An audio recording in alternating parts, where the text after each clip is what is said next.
voilà.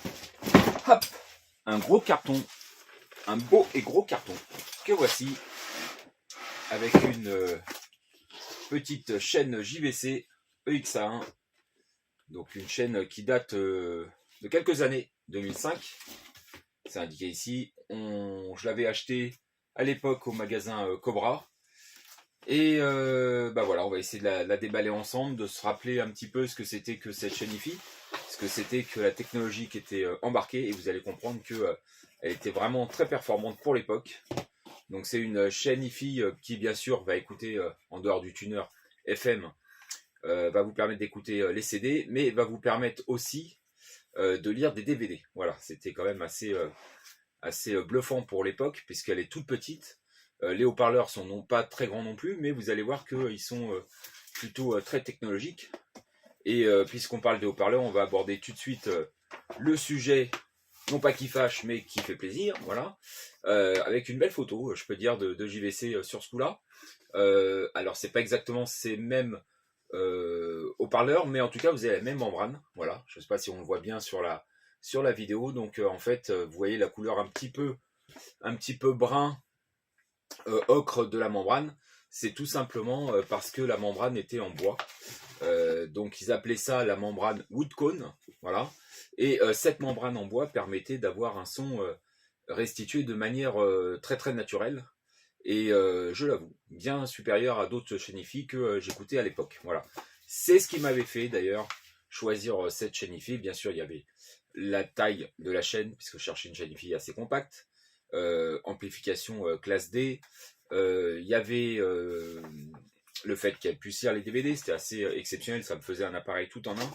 Mais vraiment la particularité, et c'est aussi ce qui faisait le prix de cette chaîne, puisqu'elle était vraiment relativement chère pour l'époque, c'était d'avoir ces petits cônes en bois, et c'était une vraie technologie, et ça s'entendait vraiment au niveau des oreilles. On prenait vraiment un grand plaisir à écouter cette chaîne, aussi bien pour de la musique que pour des films, et tout type de musique, hein. Ça pouvait être du jazz, du rock, de la musique classique. C'est vraiment magnifique en musique classique. Vous avez vraiment ces haut-parleurs qui sonnent comme si vous aviez des grandes enceintes hi-fi. Donc ça, c'est vraiment super. Et donc pour les films, vous aviez en plus des fonctions supplémentaires. Vous aviez notamment un mode surround avec 2 enceintes. Voilà, ça vous permettait d'avoir des effets qui étaient vraiment très spacieux, qui étaient assez aériens. Donc on va pas évidemment avoir la même qualité que si on avait des enceintes arrière. C'est un peu le même principe qu'aujourd'hui avec les barres de son. Quand vous n'avez pas les haut-parleurs arrière, hein, vous avez des simulations d'effets, mais ça donnait un son quand même très très ample et qui était très sympa, très percutant. Voilà, donc je prends directement ouvert cette boîte et je perds pas plus de temps. Donc je vais vous montrer ce petit bijou. Voilà, pour moi c'est vraiment un petit bijou. Enfin 2 petits bijoux, puisqu'il y a quand même 2 haut-parleurs, hein, bien sûr. Donc voilà. Voilà ces petits haut-parleurs en bois. Alors en bois, on a un plaquage dans un style acajou qui est quand même très sympa, très luxe. Et donc ça c'est plutôt très très bien fini. Vous voyez d'ailleurs les borniers hein, derrière l'enceinte, puisque ces borniers sont comme sur des enceintes colonnes plus grosses. Donc vous pouvez mettre un câble de bonne section. Donc un câble de bonne section va vous permettre d'avoir vraiment pas de perte entre l'amplificateur et l'enceinte. Si vous avez un câble trop fin, bah, effectivement vous aurez une perte de ce côté-là. Donc vraiment une connectique comme sur une enceinte colonne plus grosse. Un petit aimant pour les graves, un petit aimant subwoofer. Alors on pourrait se dire effectivement un petit aimant subwoofer sur des enceintes aussi petites, est-ce que ça sert vraiment? Eh bien je peux vous l'affirmer que oui, puisque on avait vraiment des basses. Alors moi je les avais placées à l'époque sur des petits pieds d'enceinte métalliques et assez près du mur, il est vrai. Et là je peux vous assurer qu'on avait quand même vraiment des basses qui étaient assez sympas par rapport à la taille de la chaîne IFI. Évidemment ça ne vaut pas avec un caisson, mais ça valait des enceintes déjà plus grandes. Voilà. Donc je pose la première. Vous voyez que j'ai la même. Hein. C'est sa petite sœur jumelle qui est ici. Voilà. Donc on va les repositionner. Mais avant de les repositionner, je vais quand même vous montrer effectivement de plus près ce petit haut-parleur en bois, ce petit Woodcone. Voilà. Donc je ne sais pas si vous allez le voir correctement à l'image, mais c'est vraiment un objet assez inédit d'avoir effectivement ce petit cône en bois. Un fort débattement quand même, hein. On a vraiment un débattement intéressant sur l'enceinte. C'est pour ça aussi que ça pulsait pas mal au niveau des basses. Et on dirait pas, donc ce tout petit haut-parleur qui peut nous donner vraiment des sensations naturelles dans le son, aussi bien sur donc de la musique comme je disais, sur des sons un peu plus naturels, le vent, vous avez un orage, enfin tout ce qui peut être son de la nature. Et puis les voix étaient aussi très très naturelles. Donc vraiment, on prenait grand plaisir à écouter ces enceintes et cette chaîne hi-fi. Je passe assez rapidement sur la télécommande. Donc la télécommande avec toutes les fonctions classiques. Ah, elle, évidemment, ça fait quand même quelques années que je ne l'ai pas utilisée et vous aviez possibilité, voilà, de l'ouvrir. Donc télécommande plus que complète. Là, vous pouvez régler les basses, les aigus, le délai, le niveau du DVD. Enfin bref, plein de réglages à faire intéressants.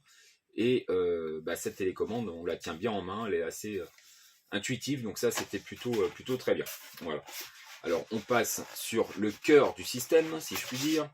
Donc le cœur du système, là où il y a le concentré de technologie, avec 7 amplificateurs numériques et ce lecteur qui était tout intégré. Voilà, donc je me lève et je vais vous montrer ce petit bijou à l'instar des enceintes. Voilà, vous avez ce petit bijou. Vous avez un corps tout en aluminium, donc métal, aluminium brossé. Voilà, donc ça c'est vraiment très très beau et très luxueux. Le lecteur de DVD est devant, donc voilà, juste JVC, et vous aviez effectivement le petit bouton ici de volume, et qui n'est pas trop souple, hein, donc il a quand même une petite résistance, ce qui vraiment donne un côté assez sympa et assez haut de gamme sur l'ensemble de ce produit. Donc ça vraiment, j'insiste sur l'ensemble de cette chaîne hi-fi, c'est vraiment luxueux, donc c'est super sympa. Et derrière vous aviez les connectiques, donc les gros borniers encore une fois, la prise d'alimentation. Vous aviez une prise subwoofer, vous aviez une entrée auxiliaire RCA et puis une sortie Péritel. Évidemment, à l'époque, on n'avait pas de HDMI, on n'avait pas effectivement des connectiques numériques, mais en sortie Péritel, on pouvait brancher sur une télé. Moi, je l'ai branché sur un projecteur Epson à l'époque TW10, qui lui avait un adaptateur RGB, donc en Péritel, et de l'autre côté qui ressortait effectivement pour pouvoir le brancher sur le projecteur avec des prises YQV. Alors si ça vous dit rien, les prises YQV, le RGB, on peut parler de S-Vidéo, de Cinch, de RCA, de plein de choses. On est un peu avant évidemment, même plus qu'avant, le HDMI et toutes les autres connectiques numériques, mais pour autant ces connectiques sont très intéressantes, donc ça sera peut-être l'occasion dans une prochaine vidéo d'aborder ça. Voilà. Et vous aviez quand même une petite prise d'antenne avec un tuner FM, donc voilà. Et je me aperçois même qu'il y avait une prise optique. Voilà, on pouvait même ressortir le son encore sur un autre amplificateur. Allons-y, hop, soyons fous, pourquoi pas. Donc voilà, cette superbe chaîne hi-fi, donc il fait son poids. Hein. Là, je vous avoue que j'ai pas le poids qui est indiqué, mais elle fait vraiment son poids, c'est vraiment lourd. Mais c'est vraiment, on sent que c'est de qualité. Et ça se voyait, surtout ça s'entendait, comme je vous l'ai indiqué, avec ces haut-parleurs spécifiques, avec les wood cones, le système de JVC, avec des haut-parleurs en bois, donc des cônes qui permettaient une restitution vraiment très naturelle des sons.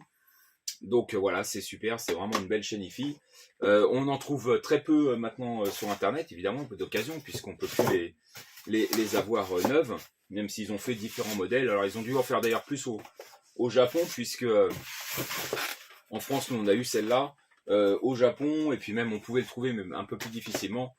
Vous aviez des systèmes un peu différents. Vous aviez donc des enceintes qui permettaient d'avoir un aigu séparé du médium. Donc ces modèles-là étaient un peu plus difficiles à trouver, mais ils avaient vraiment tout un système, toute une panoplie, comme on peut le voir ici, de ces enceintes-là. Et c'était vraiment très très sympa. Donc ça a été mon rêve d'avoir des enceintes colonnes comme ça et une chaîne encore plus complète. Mais voilà, je me suis arrêté sur ce modèle-là, qui était déjà un prix déjà assez relativement cher, parce que je pense qu'on était entre 800, j'ai plus exactement, mais entre 800 et 1000 euros. C'était vraiment très très cher, c'était du haut de gamme, mais on se faisait plaisir. Et ça vraiment, voilà, des fois ça n'a pas de prix. On peut le voir avec des produits même encore plus d'actualité, quand on voit les fantômes de Vialet ou autres petites enceintes magnifiques qui sont vraiment très chères. Voilà, écoutez, j'espère que cette vidéo vous a plu. C'était pour la découverte de cette chaîne hi-fi JVC EX1. Et puis, on essaiera de se retrouver prochainement pour l'essai de cette chaîne hi-fi, de vous donner un petit peu l'envie d'écouter, et puis peut-être l'envie pour ceux qui veulent avoir ce produit, on ne sait jamais d'aller chercher, d'aller fouiller sur internet et d'en trouver une, même si effectivement ça sera très rare. Voilà, je referme la boîte et c'est fini. On va aussi fermer la vidéo et je vous dis à très bientôt.